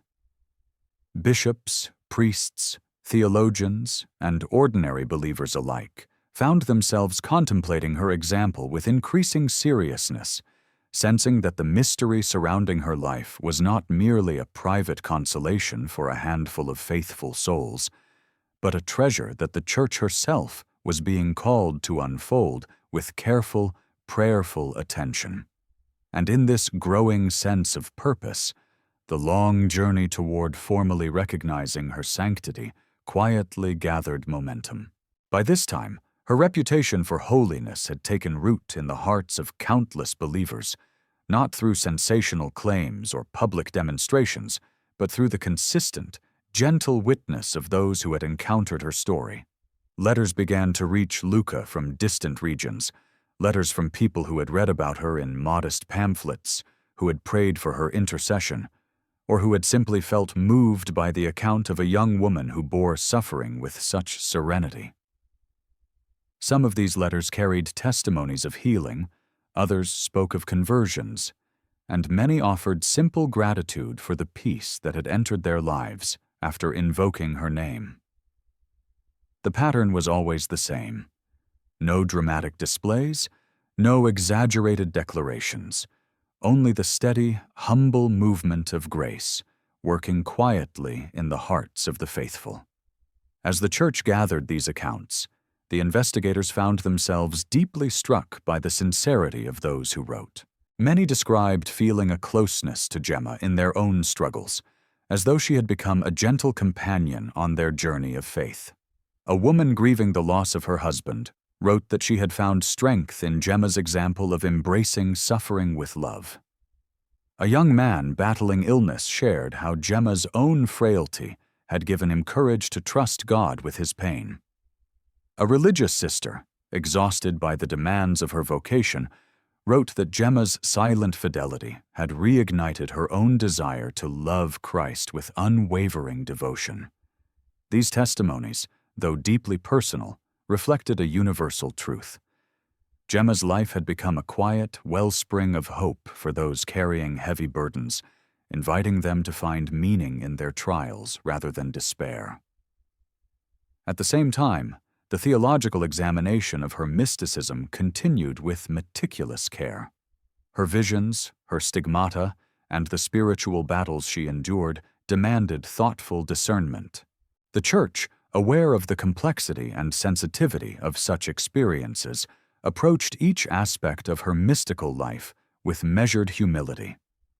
The investigators consulted physicians to understand the physical aspects of her wounds, theologians to evaluate the authenticity of her visions, and spiritual directors to interpret the signs of her interior life. The more they studied, the more they became convinced that her experiences bore the hallmarks of genuine mystical grace, humility, obedience, coherence, and an unmistakable orientation toward Christ. Scholars studying her writings noted that her spirituality aligned closely with the tradition of the great mystics of the Church. Her descriptions of spiritual darkness resembled those of Saint John of the Cross. Her tender love for the Passion echoed the devotion of Saint Catherine of Siena. Her profound humility brought to mind the simplicity of Saint Thérèse of Lisieux, even though Gemma did not live long enough to know of Thérèse's little way. And yet, Gemma's spirituality was uniquely her own. She did not imitate the saints of the past. Rather, she lived the gospel through the unrepeatable circumstances of her own life. Through illness, poverty, hidden suffering, and an unwavering love that infused each of these trials with meaning. Her confessor, Father Germano, became a central figure in the process, offering detailed testimony that provided insight into the depth and authenticity of her holiness. He described her obedience as immediate and complete, her humility as profound, and her love for Christ as consuming. He spoke of her battles with the demonic not with sensationalism, but with sober clarity, emphasizing her perseverance and her absolute trust in God's protection. He recounted how she had approached each mystical grace not as a privilege, but as a burden entrusted to her for the benefit of others. He often said that Gemma's greatness lay not in the extraordinary phenomena she experienced, but in her steady, childlike trust in God through all of it. As these testimonies accumulated, a clearer portrait of her sanctity emerged. It was a holiness rooted not in extraordinary deeds, but in a profound simplicity. She had no wealth, no formal education, and no public influence. She performed no grand works of charity, founded no religious orders, and left behind no theological writings of her own design. Yet, through her hidden fidelity, she embodied the heart of the gospel in a way that drew souls gently toward God. Her life proclaimed a truth often forgotten, that sanctity is not reserved for the powerful or the learned, but is accessible to anyone willing to surrender completely to divine love. With each passing year, the devotion to her grew more widespread. Her image began to appear in churches across Italy, often surrounded by candles lit by those seeking her intercession. Novenas were composed in her honor. Religious communities entrusted their needs to her. The sick, the poor, the lonely, and the spiritually weary found consolation in her quiet companionship. Even those skeptical of mystical phenomena found themselves moved by the sincerity of her life, discovering in her story a model of faith that transcended all extraordinary signs. The growing devotion, combined with the vast body of testimony gathered by the Church, eventually led to a decisive moment: the formal opening of her cause for beatification. This step, taken with reverence and careful discernment, marked the beginning of an official recognition of the grace that had quietly surrounded her life. The faithful received the news with joy, not as a triumph, but as a gentle affirmation of what their hearts had already known. Even still, the process would take many years to unfold. Years of continued investigation, prayer, and reflection. Yet this long journey, far from diminishing her influence, only deepened it. For in each season of waiting, more souls discovered her story. In each careful examination, her holiness shone more clearly. And in each whispered prayer, her quiet love continued to flow into the world. Through it all, one truth became ever more evident. The silent saint, who had once lived hidden in the shadows of suffering, was now illuminating countless hearts with the same gentle light that had guided her own soul toward God. In the unfolding years that followed the opening of Gemma's cause for beatification, the Church entered an even deeper season of discernment, one marked by careful examination, prayerful reflection, and a growing awareness that the life of this silent young woman carried a spiritual resonance far greater than her earthly obscurity had ever suggested. The process was deliberate, measured, and profoundly respectful, for the Church understood that the task before her was not simply to study a life, but to listen, truly listen, to the whisper of grace that had shaped Gemma's journey from her earliest days to her final breath. And in this slow, contemplative listening, the Church began to perceive more clearly the hidden radiance of her soul. During these years, her diaries and letters became central sources of insight into her sanctity. Scholars immersed themselves in her writings, not to seek unusual phenomena, but to understand the heart from which those phenomena had flowed. They found, page after page, a soul marked by an almost disarming simplicity, an interior stillness that allowed God's voice to echo unhindered.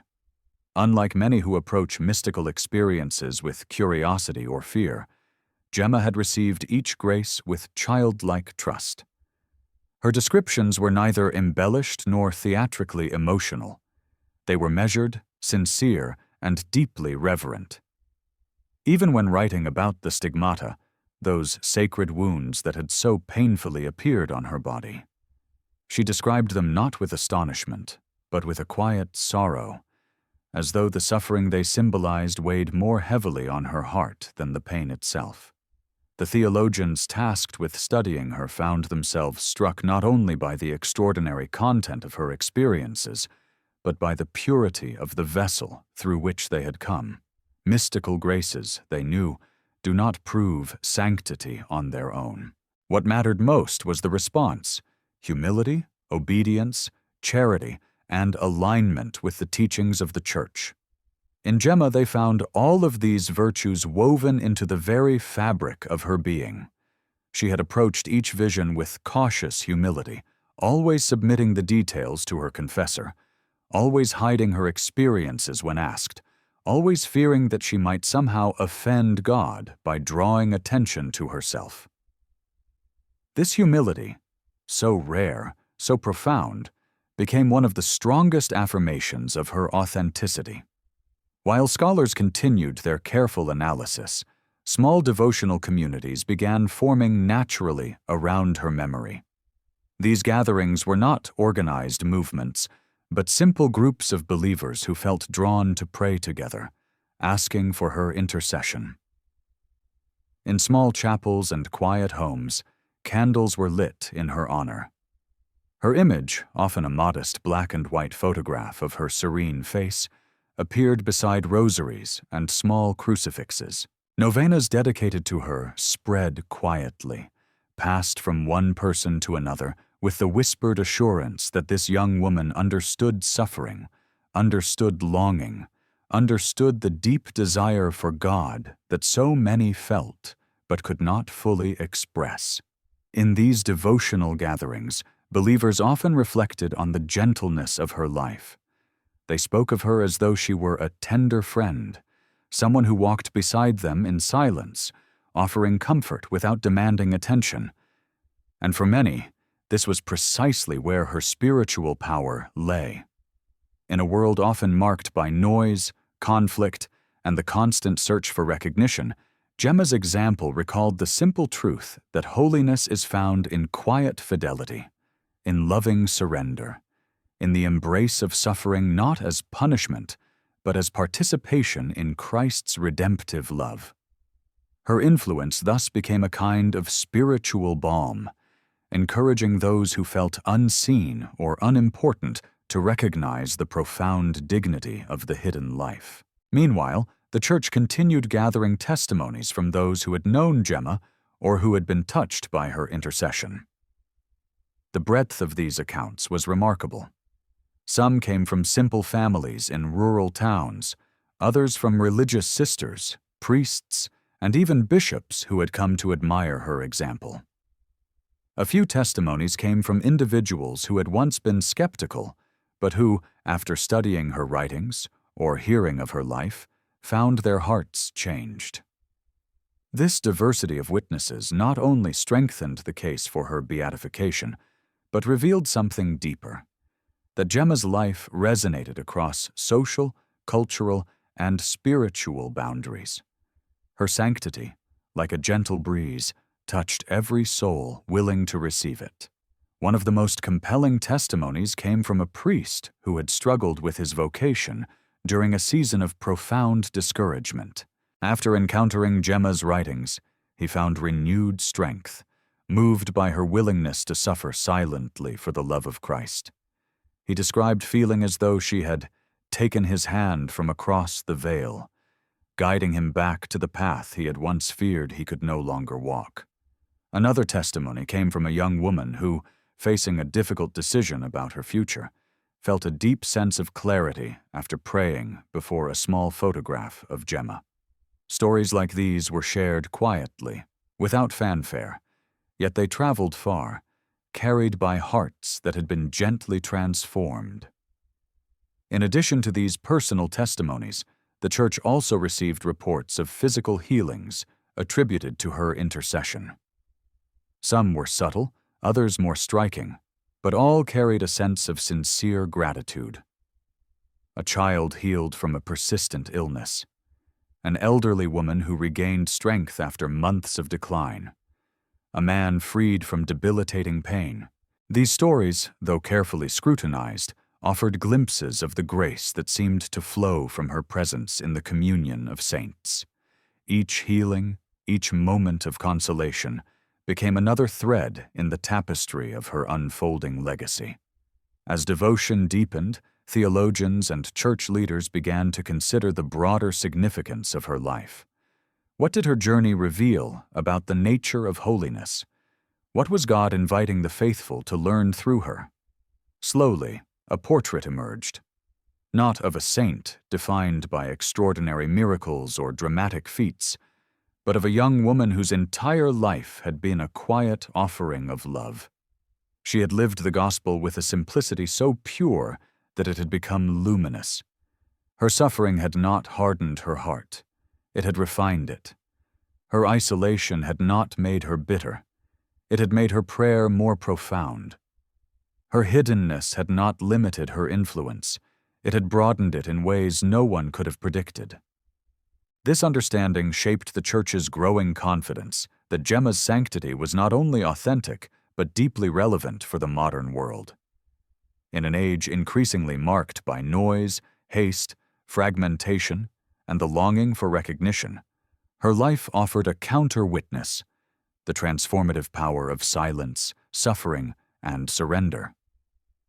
She reminded believers that holiness is not something achieved by human effort, but something received through openness to God. She showed that suffering born with love becomes a powerful means of union with Christ, and she illuminated the truth that a life hidden in God can radiate grace far beyond its earthly limitations. By the time the Church completed this phase of investigation, a profound sense of gratitude had settled over those involved. The process had not merely examined a life, it had become, for many, a spiritual encounter. Scholars, priests, and devotees alike felt that they had drawn near to something sacred, a soul whose purity had not dimmed with death, but had blossomed into a light capable of guiding countless hearts toward God. And so, as the Church prepared to take the next steps toward her beatification, a gentle anticipation filled the air. It was not the anticipation of triumph, but of recognition of a love that had once been hidden and was now beginning to shine with the soft radiance of heaven. As the Church entered the later stages of examining Gemma's cause, a quiet momentum began to build, one that drew not from urgency or public pressure, but from the steady unfolding of grace that had accompanied every step of this long journey. It was as though the slow, careful work of theologians, historians, and spiritual directors had become a living reflection of Gemma's own hidden life, patient, humble, and deeply rooted in the desire to love God faithfully. In this still and prayerful atmosphere, the final phases of her cause continued, guided by the conviction that true sanctity reveals itself not through haste, but through the serene endurance of time. During these years, the Church turned its attention more fully to the testimonies of miracles attributed to Gemma's intercession. Though many favors and graces had been reported, moments of deep consolation, unexpected peace, emotional healing, or renewed faith, the Church sought physical healings that met the rigorous criteria required for beatification and canonization. The examination of these miracles was a slow and meticulous process, involving doctors, theologians, and even skeptics, all of whom were called to evaluate the authenticity and inexplicability of the reported healings. Each case was studied with a seriousness that reflected the Church's profound respect for the mystery of divine action. And as the evidence was gathered, one healing in particular emerged as a focal point, an inexplicable recovery that bore all the hallmarks of a true miracle. The case involved a young woman who had suffered from a terminal illness, one that had resisted all medical treatment and left her family with little hope. In the depths of their despair, they turned to Gemma, asking for her intercession with the same quiet trust that had marked her own prayerful life. They prayed before a small image of her, placing their hope not in grand intervention, but in the gentle compassion that Gemma had shown throughout her life. Within days, the young woman began to recover, first slowly, then with a rapidity that astonished her doctors. Examinations revealed no medical explanation for her sudden improvement. The illness that had once ravaged her body now appeared to have vanished. Those closest to her spoke not of triumph, but of gratitude. Gratitude not only for the healing itself, but for the reminder that God, through His saints, remained close to the suffering of His people. This healing, studied with great care, eventually stood as one of the key miracles attributed to Gemma's intercession. Yet even as the Church prepared to recognize its significance, what struck many of those involved was not the dramatic nature of the event, but the humility surrounding it. The family had not sought fame. They had not proclaimed the miracle publicly. They had prayed quietly, trusted deeply, and received the gift with reverence. In this, the miracle reflected something essential about Gemma herself, a grace that came quietly, that restored life without seeking attention, that moved with the tender simplicity of God's hidden love. As the investigation neared completion, the Church turned once more to Gemma's writings, reaffirming the purity of her intentions and the depth of her union with Christ. Scholars revisited her diary, her letters, and the testimonies of her confessor, seeking to ensure that nothing had been overlooked. Time and again, they encountered the same virtues: humility, obedience, charity, and an unwavering love for God that permeated every expression of her inner life. Her suffering had not hardened her. It had softened her heart until it became a vessel of divine compassion. Her visions had not led her into pride. They had plunged her into deeper humility. Her trials had not broken her. They had refined her spirit until it radiated a purity rarely seen in the modern world. In examining these writings, many theologians found themselves personally moved. They spoke of sensing a gentle presence as they read her words, as if the young woman who had once knelt in silence before God now invited them to kneel beside her. They found that her reflections did not merely describe mystical experiences. They revealed a soul who had surrendered herself completely to the movement of divine love. And in this surrender, she had learned to suffer joyfully, pray fervently, and trust God with a simplicity that seemed to challenge and comfort the modern heart in equal measure. Outside the halls of the Vatican, devotion to Gemma continued to flourish. Religious communities adopted her as a spiritual companion, finding in her example a guide for their own paths of sacrifice and prayer. Those who worked among the sick invoked her intercession for their patients, knowing she understood the frailty of the human body. Teachers and catechists told her story to children who were captivated by her purity and courage. Pilgrims traveled to Lucca to visit the places where she had lived, prayed, and died, often leaving with hearts softened by the peace they encountered.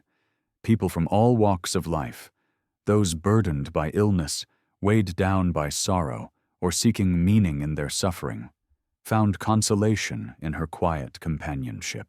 Among these pilgrims were many who had once doubted the existence of modern-day saints.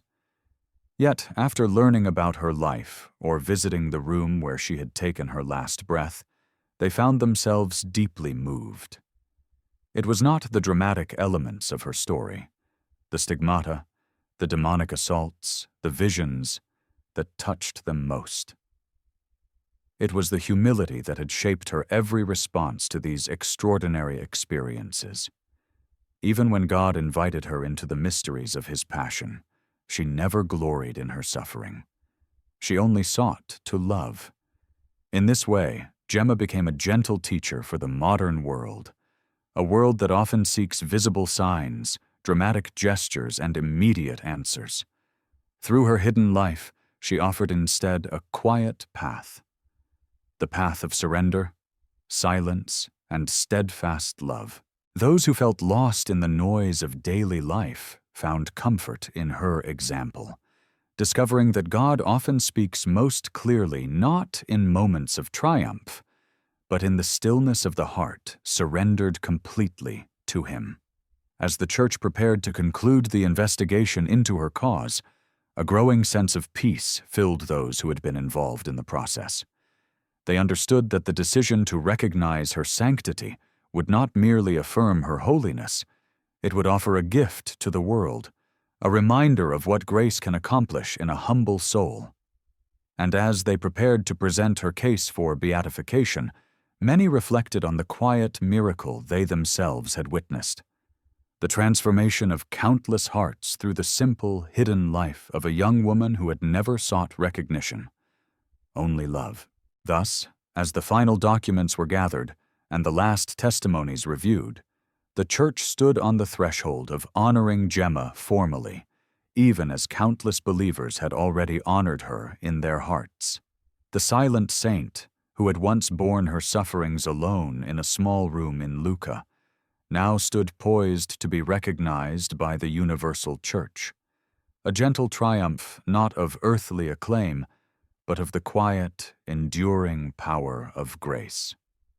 As the quiet but persistent devotion to Gemma deepened across Italy and beyond, the Church gradually approached the moment of formal recognition, carrying with it not only the weight of theological responsibility, but also a profound sense of awe for the mystery that had unfolded through her short and hidden life. The path toward beatification required the Church to look carefully at every element of her story, her writings, her experiences, her virtues, and the miracles attributed to her intercession. Yet underlying this meticulous discernment was a growing awareness that Gemma's life represented something essential for the modern world. A reminder that sanctity can flourish in silence, that grace often moves in ways unseen, and that profound holiness can be found in those who simply seek to love God without reserve. By the time the Church reached the final phases of the beatification process, her story had already touched the hearts of countless believers. Families who had prayed at her bedside room in Lucca carried the memory of that quiet space into their daily lives. Religious communities kept her portrait on their altars and spoke of her as a sister in the spiritual journey. Young women found in her a model of purity and courage, while priests drew strength from her unwavering trust in God during moments of spiritual dryness or inner struggle. Even those who were unfamiliar with the traditions of mysticism found themselves moved by her sincerity, sensing instinctively that her life offered a message that spoke directly to the needs of the human heart. The call to surrender everything to the love of Christ, to embrace suffering with trust and to allow grace to transform even the most hidden corners of the soul. When the Church finally declared Gemma blessed in 1933, the ceremony was marked not by the triumphant fanfare of a grand celebration, but by a gentle reverence that reflected her own spirit. Pilgrims traveled from across Italy to attend the Beatification Mass. Many had prayed to her for years, long before the Church had formally acknowledged the holiness they had sensed in her life. Bishops and priests spoke softly of her virtues, emphasizing her humility, her obedience, and the profound love for Christ that had defined her existence. And as her name was spoken aloud within the walls of the church, it seemed that the silent flame of her sanctity, which had burned so quietly in life, now glowed more visibly, illuminating hearts with a renewed sense of hope. Following her beatification, devotion to Gemma blossomed with renewed vigor. Her image appeared more frequently in churches, often placed near statues of Christ in his Passion, reflecting her intimate participation in the mystery of his suffering. Her relics were venerated with deep emotion, especially the small objects she had touched during her final days. Pilgrims who visited her tomb in Lucca described experiences of peace, healing, and consolation, as though her presence lingered gently in the air around them. Many wrote letters expressing their gratitude for her intercession, describing how her story had brought them back to prayer after years of distance, or helped them embrace a cross they had once resisted. What made Gemma's influence so remarkable was not the dramatic nature of her life, but the way her sanctity touched the ordinary experiences of everyday believers. She did not live in a convent or travel the world preaching the gospel. She did not found religious orders or write influential treatises. She lived quietly in a small Italian town, caring for her family, enduring illness, and praying silently in the solitude of her room. And yet, it was precisely this hiddenness that allowed her holiness to speak so powerfully to those who felt burdened, overlooked, or forgotten. Her life reminded them that God does not call most people to extraordinary deeds, but to love, to quiet, steadfast love offered generously in the midst of suffering and uncertainty. In the years after her beatification, more testimonies of her intercession continued to reach the Church. These testimonies came from all corners of the world: Europe, South America, the United States, and even regions where her story had been carried only through small devotional publications or the whispered prayers of immigrants. Parents prayed to her for their children. Soldiers in wartime invoked her protection. Women struggling with illness or loneliness found comfort in her example. Through these widespread devotions, the Church began to realize that Gemma's story transcended the physical and cultural boundaries of her life. Her example offered something universal: a tender path of trust through suffering, a reminder that God often works most powerfully in those who ask for nothing but His love. As devotion to her continued to grow, the Church turned its attention to gathering the miracles required for her canonization. The process was long and deliberate, involving medical experts, theologians, and church authorities who evaluated each proposed miracle with rigorous scrutiny. Among these, certain healings stood out for their inexplicability, their suddenness, and the sincerity with which the beneficiaries attributed their recovery to Gemma's intercession. Yet, even in these miraculous accounts, the emphasis remained on the quiet, gentle nature of the grace received. Her miracles were rarely grandiose displays.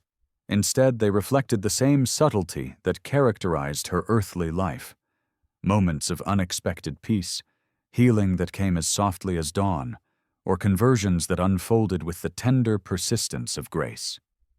As the evidence accumulated, the Church found itself increasingly convinced that the sanctity first glimpsed in the young woman from Lucca had blossomed into a spiritual legacy of remarkable depth.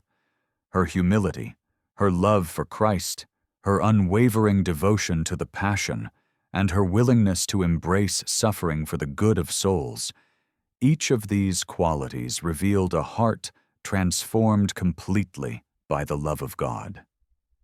And so, as the final preparations were made for her canonization, a deep sense of gratitude filled those involved in the process.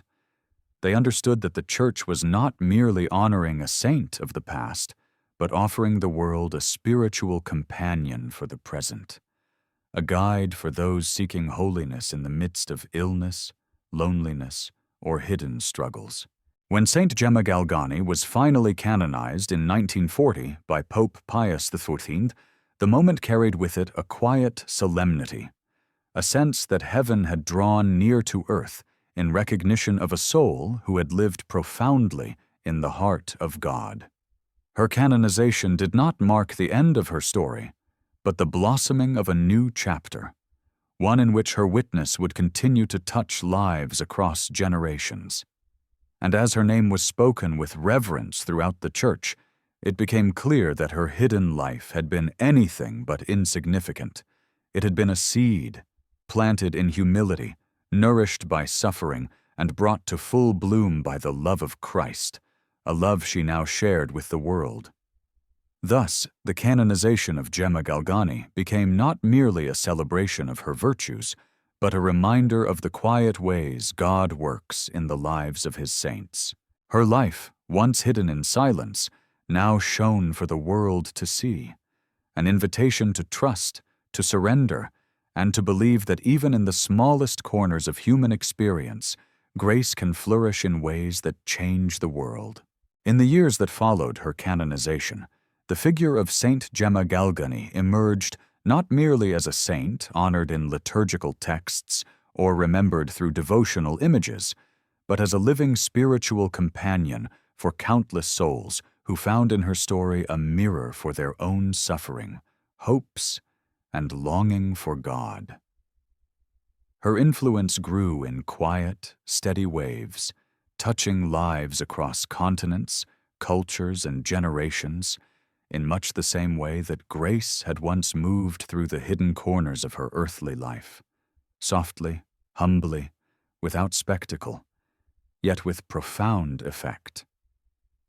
The silent saint, whose life had passed almost unnoticed in the small town of Lucca, was now known and loved throughout the world.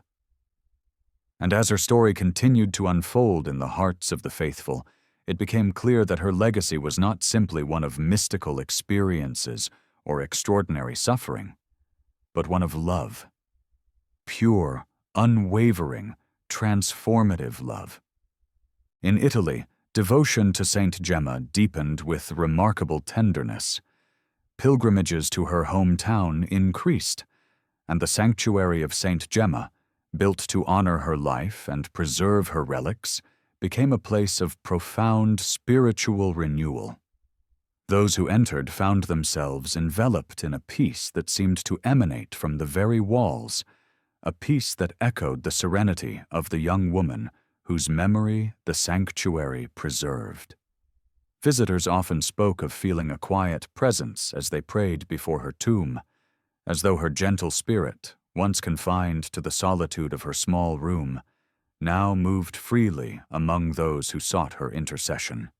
Many came burdened with fears, illnesses, or sorrows, and left with a renewed sense of trust, strengthened by the example of one who had embraced suffering with such unwavering faith.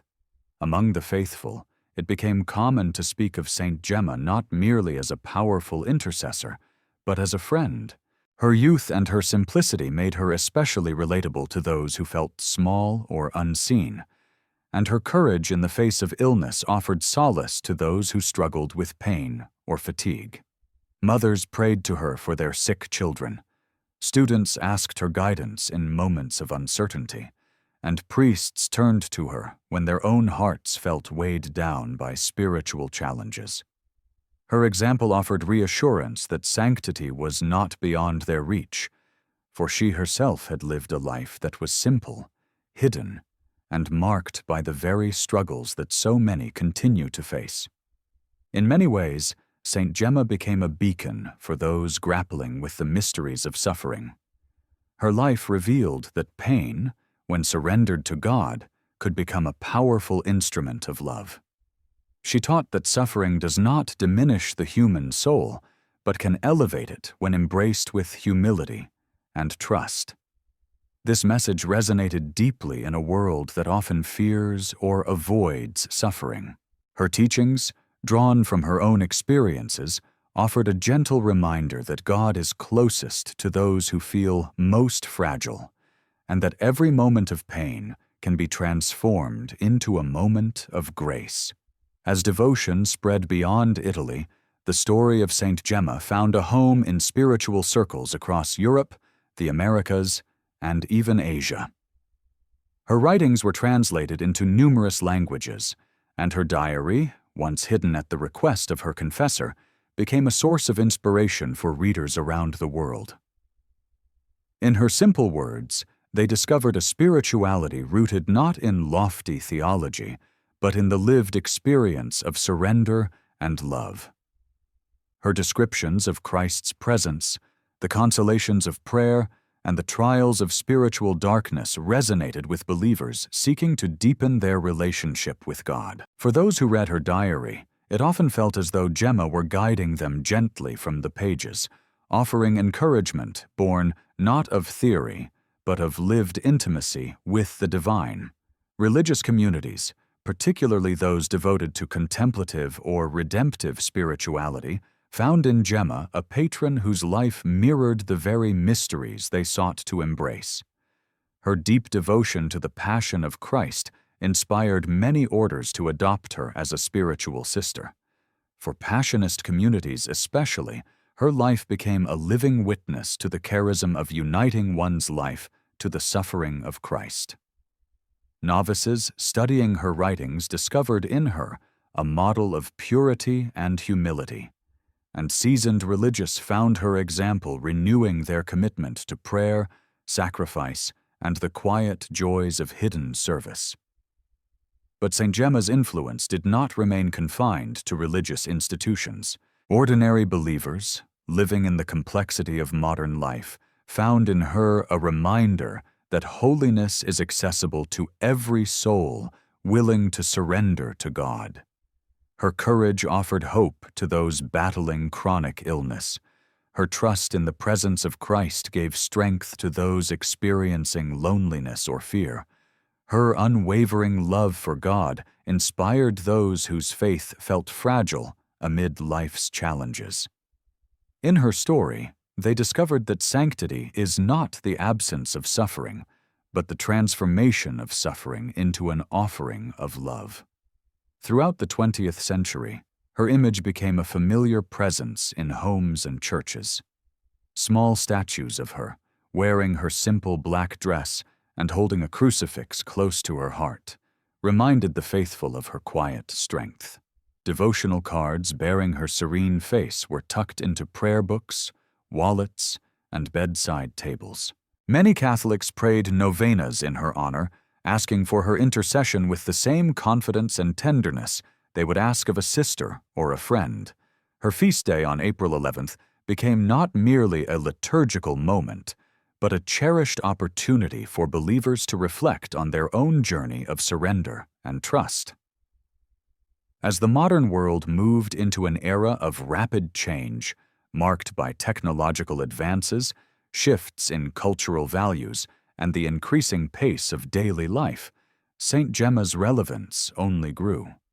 People overwhelmed by noise, distraction, and confusion found solace in her example of simplicity and interior stillness. Her life reminded them that true peace is not found in outward circumstances, but in the quiet center where the soul meets God. She became a spiritual refuge for those seeking to rediscover the sacred in a world that often overlooks it. Her influence also grew in the midst of suffering.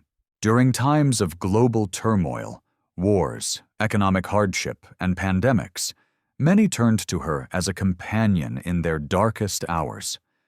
Those struggling with anxiety or emotional pain found in her story a reminder that God never abandons the soul that seeks Him, even when He seems silent. Through her writings and the testimonies of her life, St. Gemma continued to whisper the same gentle truth she had lived: that suffering, when united with Christ, becomes a source of deep and mysterious grace. Even in the 21st century, her relevance remains strong. Young people searching for meaning in a world filled with conflicting messages find in her a model of authenticity and courage. Parents introduce their children to her story, planting seeds of faith through the example of her purity. The sick and the elderly turn to her with confidence, knowing she understands the frailty of the human body. Spiritual directors encourage those in times of trial to meditate on her life, sensing that her witness speaks with clarity to the modern heart's longing for peace, purpose, and intimacy with God. Yet perhaps the most enduring aspect of St. Gemma's legacy is the quiet way she continues to draw souls into deeper communion with Christ. Her presence does not overwhelm, it invites. Her example does not demand, it encourages. Her story does not dazzle, it consoles. And through this gentle influence, she continues to illuminate the truth she discovered so deeply in her short life: that holiness is found not in extraordinary acts, but in the simple, steadfast offering of one's heart to God. In this way, St. Gemma Galgani's legacy lives on, a soft and steady flame that continues to warm the hearts of those who seek God in the silence of suffering, the simplicity of trust, and the quiet radiance of love. As St. Gemma's story continued to ripple through the decades, her life became not only a source of consolation, but a gentle mirror held before the hearts of believers, inviting them to pause, breathe, and consider what it truly means to surrender oneself into the hands of God. She had once lived hidden in a small corner of Italy, a quiet soul who moved unnoticed through the streets of Lucca. Yet the legacy that blossomed after her passing reached far beyond anything she could have imagined. In the final reflections of her life's journey, her presence stands as a tender reminder that sanctity does not require prominence, brilliance, or extraordinary achievement. It requires love. It requires a heart willing to be shaped by God, no matter the cost. And it requires the humble courage to trust that suffering, when offered in faith, becomes a pathway to grace. In contemplating the full sweep of her legacy, one is struck first by the continuity of her influence. Decades after her canonization, her memory remains fresh in the hearts of the faithful, as though her passing had occurred only recently. This is not due to any dramatic narratives or sensational retellings, but to the quiet authenticity that radiates from every aspect of her story. Her diaries, written with trembling humility, continue to speak to those who struggle to understand God's silence. Her experiences of the stigmata and mystical visions, though extraordinary, remain grounded in a spirit of deep obedience and reverence. And her willingness to embrace suffering for the sake of love continues to inspire believers who face their own crosses with fear and uncertainty. In each of these elements, the central theme of her life shines clearly. The love of God is enough, always enough, even when everything else seems barren or empty. Throughout the 20th and 21st centuries, St. Gemma's witness has grown especially meaningful to those who feel the weight of hidden suffering. Many modern Christians find themselves carrying private burdens, illnesses unseen, worries unspoken, sacrifices unnoticed by the world. To these quiet hearts, Gemma's life offers companionship. She reminds them that God sees the hidden places, the uncelebrated sacrifices, the quiet battles of spirit. Her life affirms that sanctity does not depend on being seen, but on being faithful. In this way, she stands as a patron not only of those who suffer physically, but of those whose suffering is interior, people who long for peace, who seek meaning in pain, or who struggle to trust that God is present even in their darkest hours. Her influence extends as well to those searching for spiritual renewal in a world often overwhelmed by noise and distraction. In an age defined by constant movement, Gemma's silence becomes a balm. Her ability to rest in God's presence, even amid her afflictions, invites believers to rediscover the contemplative heart of faith. She shows that holiness flourishes not in constant action, but in stillness. Stillness that listens, loves, and allows the soul to be shaped by grace. Many who read her writings speak of being struck by the intimacy of her relationship with Christ, an intimacy forged not through grand gestures, but through daily acts of quiet surrender. Her example encourages the weary and the restless alike to slow down, to breathe, to pray with sincerity, and to welcome God into the ordinary patterns of life. St. Gemma's legacy also resonates deeply with young people who feel the tension between earthly desires and spiritual longing. Her early struggles, the death of her mother, the loss of her father, her longing for religious life, and her undiagnosed illnesses, mirror the confusion and vulnerability faced by many youth today. Yet she responded to her trials not with despair, but with openness to God's will, allowing His grace to guide her step by step. Her purity, simplicity, and trust offer a countercultural message in a world that often equates worth with productivity or external success. She invites young hearts to discover that they, too, can be saints, not by achieving perfection, but by loving God in the midst of imperfection. Perhaps one of the most profound aspects of St. Gemma's influence is the way her life bridges the worlds of suffering and joy. Though she endured painful illnesses, spiritual assaults, and profound solitude, her writings overflow with expressions of joy. Joy found not in relief from pain, but in closeness to Christ. This paradox, so central to Christian mysticism, becomes accessible through her gentle testimony. She teaches that suffering is not an obstacle to God, but often the place where His light becomes most visible.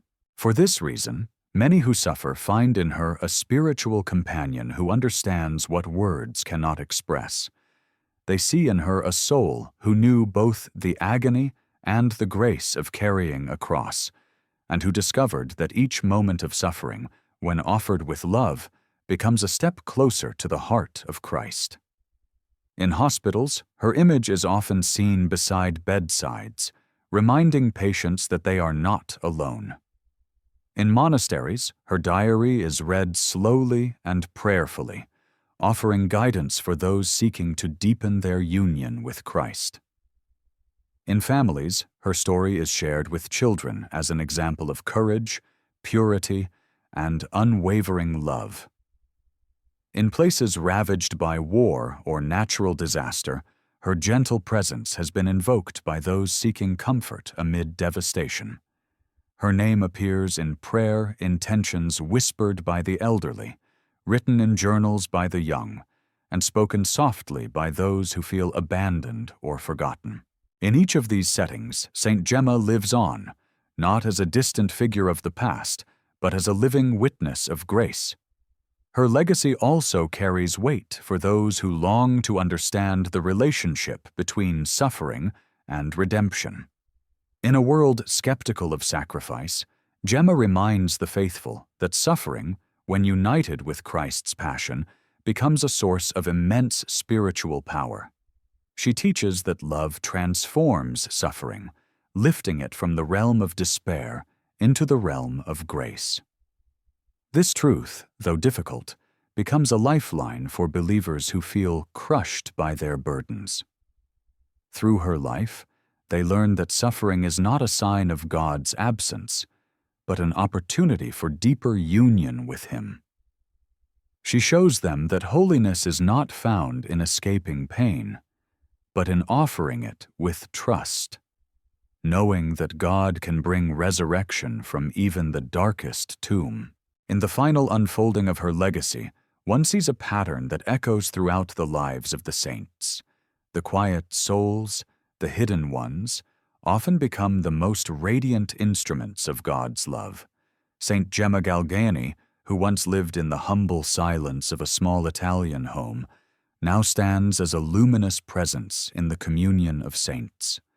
Her life continues to touch hearts, heal wounds, and guide souls toward the loving embrace of Christ. She reminds us that grace works most powerfully in the small, the humble, the surrendered, and she teaches that every soul, no matter how fragile or hidden, can become a vessel of God's transforming love. Thus, the journey of Saint Gemma ends not in the silence of her final breath, but in the ongoing echo of her life, a life that continues to whisper to the world the gentle truth she lived so faithfully, that to love God with one's whole heart is the greatest calling of all, and that in the quiet offering of every moment, the soul discovers its deepest and most eternal joy.